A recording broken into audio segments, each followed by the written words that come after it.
Welcome back. Today I'm going to show you how to use all the buttons on the VRChat camera. Let's go.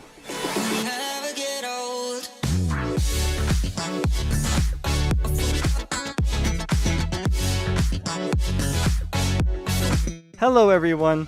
If you remember in the last video, I showed you how to take pictures on all the various platforms in VRChat.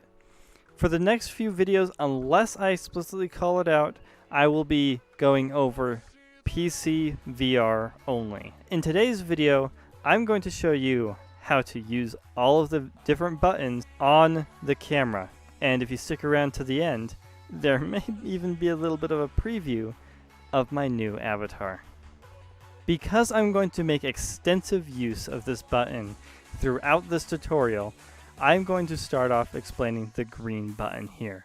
In previous versions of VRChat, it used to just be a selfie stick and was pretty pointless as far as I could tell. In recent updates, they have changed it to a lock signal, and the tooltip says toggle grabbable. And what that does is when it shows up as locked, I can't grab the camera, but I can interact with all of the other buttons. As soon as I unlock it, I can grab the camera and move it around. The next button that we'll go over is the yellow button here. This one streamers use all the time. And what the yellow button does is it cycles the movement space. And what that means is that, like right now, when I move the camera object here, it actually moves the point of view. If I go ahead and cycle the movement space so that it's the person with the camera, you can see that as I'm moving the camera around, the actual image from the camera is staying stationary. However, if I were to move around in game, this is following my avatar in game.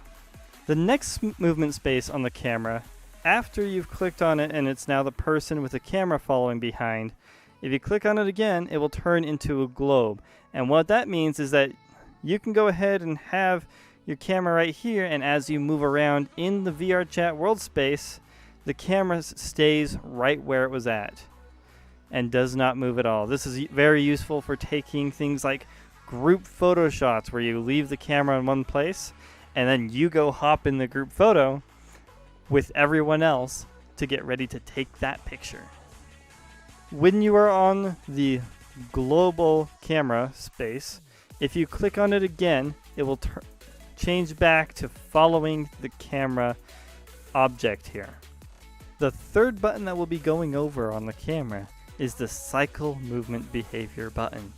That would be the orange button right here. The first mode of the cycle movement behavior button, which is on by default, follows the camera as you move it precisely. And this will go ahead and capture all of your shakiness as you're moving the camera around.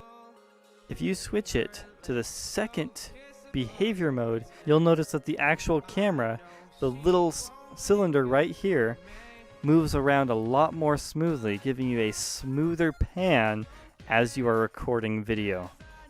Now the third movement behavior on the camera is a little pair of eyes. And what the little pair of eyes does is, as you can see here, no matter where I move around, the camera always tries to follow where my eyes are instead of just pointing off in the same direction and not following me around.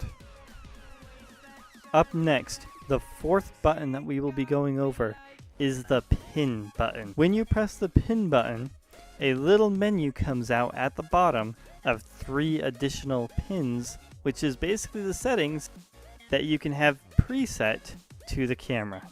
If we go ahead and switch to another preset, you'll notice that these 2 buttons here, for instance, when we switch to the second preset, they switch back to the default settings. And you can customize each preset, all 3 of these presets, to however you want the camera to be.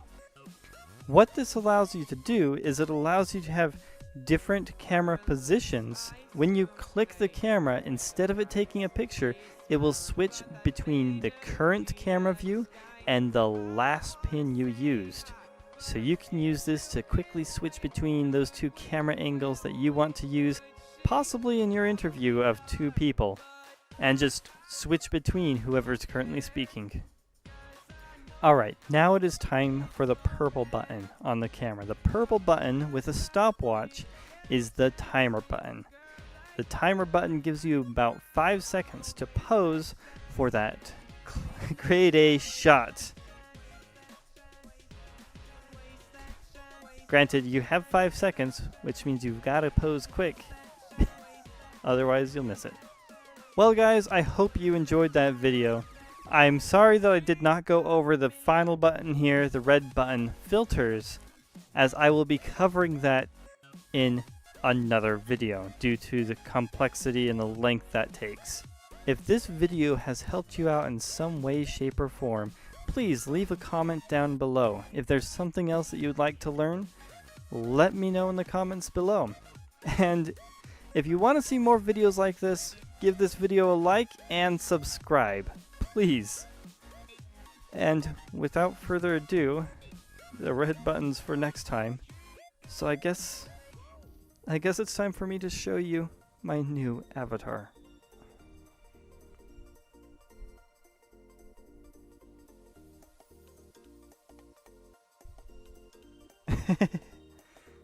Hello, hello! Welcome! Yes, this is my new avatar, and I may be using this one more in future videos. I'm not sure yet.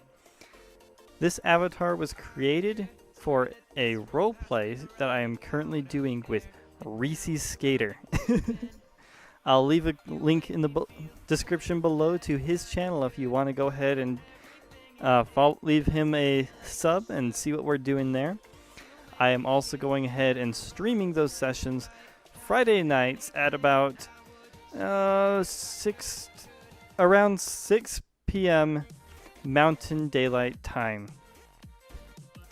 If you want to go ahead and watch those streams when they occur, you can go ahead and leave a follow on my Twitch channel, which I have also linked below in the description, and you'll get notifications for when I go live with that RP. I hope you guys enjoyed the video, and thank you for watching. Until next time. See you later.